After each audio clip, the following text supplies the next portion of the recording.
Indian institute of teachers education. આ દેશમાં એક પહેલો પ્રયાસ. અને વાત સાચી છે, શરૂઆતના કોઈ પ્રયાસ હોય તો એમાં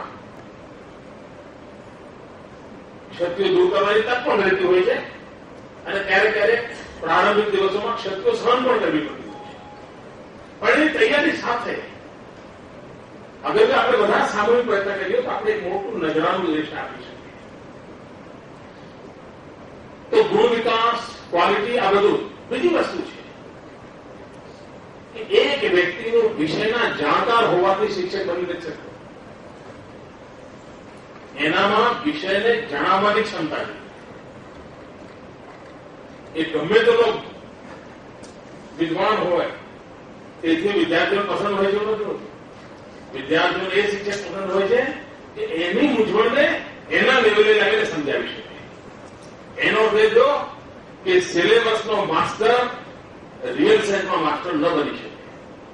એના માટે બાળકની સાયકોલોજી, બાળકની અવસ્થા, એન્વાયરમેન્ટને સમજવાની પરિસ્થિતિ, આ બધાથી એને ટ્રેન કરવો પડે.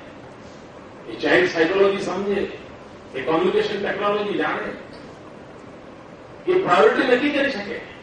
સિલેબસમાં તમારો 8મો પાઠ ઓગસ્ટના બીજા અઠવાડિયામાં આવવાનો છે, પણ ઓગસ્ટના બીજા અઠવાડિયાનું વાતાવરણ એવું છે કે આ વાતાવરણમાં તમે 14મો પાઠ ભણાવો તો સારું રહે.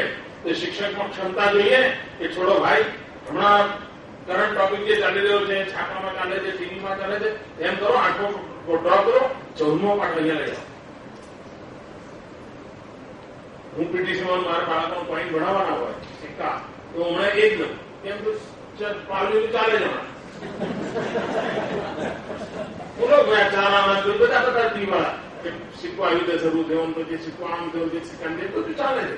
એ ઘેર જશે કોઈ નથી. મારા સાહેબે કહ્યું આ ટીવી પર આવે, એને આપણે કોરિલેટ કેવી રીતે કરી શકીએ? હવે આપણે આ મેકાનિક એકદમ જાણે આમ કોઈ એક મશીનની જેમ ચાલ્યા કરી તો ન થાય.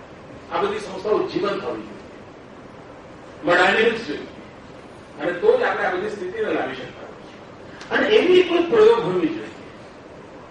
એ પ્રયોગભૂમિ તરીકે Indian institute of teachers education કામ કરી અપેક્ષા